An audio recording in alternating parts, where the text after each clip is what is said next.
Hey everybody, I've had enough people asking me to do some videos on my fish tanks. I finally am going to break down and do it. This is my shrimp tank. It was set up 4 weeks ago. Some people might be concerned about the nitrogen cycle, so let me put that to rest. First of all, in this tank when I was setting it up, I aquascaped it first. Bottom is Seacam fluorite, followed by a layer of just top fin aquarium gravel, black and white, giving it that nice look. Plant wise, I've got Amazon sword, I've got Anubias, I've got Anubias Nana Petite, which are those three right there. There is a crypt in the back, but I don't think there's any way to see it. I'll try. There it is. It's not going to zoom in really good. Okay, bioload wise with the animals, I have a dozen Neocardina shrimp in red and yellow. I have one Siamese algae eater who thinks he's Speedy Gonzalez for those of my generation who remember Speedy. I also have a half dozen ghost shrimp. There are 3 Inca snails and 1 ram's horn. So I've got a little bit of bioload in this tank going on with everything. But to get the tank cycled besides doing the aquascaping, I brought in 2 filters from my big 75 and squeezed them both in here, creating a mud bomb of mold and all that wonderful bacteria. I let the tank cycle for about a week with it, just letting it get into everything before I turn back on any kind of filtration except for this one sponge filter that I put in it. First few weeks I had it up, I had the Siamese algae eater in there and the ghost shrimp. They were doing good. I now have the Neocardina, which are doing great. Something everybody's probably noticing is the amount of flow in this tank. Yes, it's a very high flow tank. There is 8 gallons total water in here. How I know that is after I aquascaped it, I filled the tank up using water jugs. Each hash mark is, well, you can see it, 1, 2, maybe you can't. I don't know if you can, but it tells you how many gallons are actually in it and how deep the tank is. So I know when I do my water changes weekly of 10% how much to remove, and then monthly I'll do a 30%. Makes it easy. Consistency is the #1 thing we all should strive for in our tanks. Every one of my tanks have the exact same water parameters. I use a Sarah Master kit on them at least once a month to make sure of that. The only difference in all my tanks as far as their water parameters go is the temperature.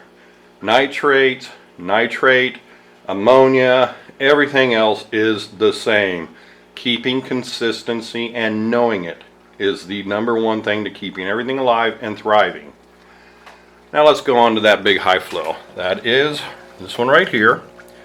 I got that from Home Depot. I think it was like $15, maybe $20 at the most. I'd have to look, and I will. I'll do a video on it. You could see that it's been DIY'd. It's got mesh in it. Inside the mesh is activated charcoal, and then there is a little bit of cotton in there and in the top. That way it's filtering. I can put on a coffee filter, which is 20 microns, and filter it even more. The water for this tank, when I do water changes, this one is, let's see if it'll focus. There we go. Comes out of my refrigerator through my RO system in it. I add 1 shot of Simple Green from Aquarium Co-op, which is plant fertilizer, 20 milliliters of API Quick Start, which is a cycling for your tank, but it has all that wonderful bacteria and the shrimp do eat it, and 5 milliliters of tap conditioner. The tap water conditioner is 1 milliliter per 10 gallons. It's overkill, but I don't want chlorine in my tank. So as you can see, the tank's up and thriving. 70 gallons an hour in an 8-gallon tank in flow. Flow comes from the far back corner, hits the glass dead center. You can see the bubbles. It runs to the side, down the side, across the back, and back into the filter. You can see the shrimp. You may have heard, like I did originally, shrimp hate high flow. These shrimp are all over that high flow. I catch them swimming in it. You can see them out and about. They're always around. At night it does go off, leaving just a sponge filter, but again in the morning, on it comes. they're thriving. They're all over the place. It's best thing I did was putting that high flow filter on there. You can actually see, I'll zoom in, my two Inca babies at least. There they are. Got two Inca babies, and there's the ram's horn on that button behind there. And that's what you get for it.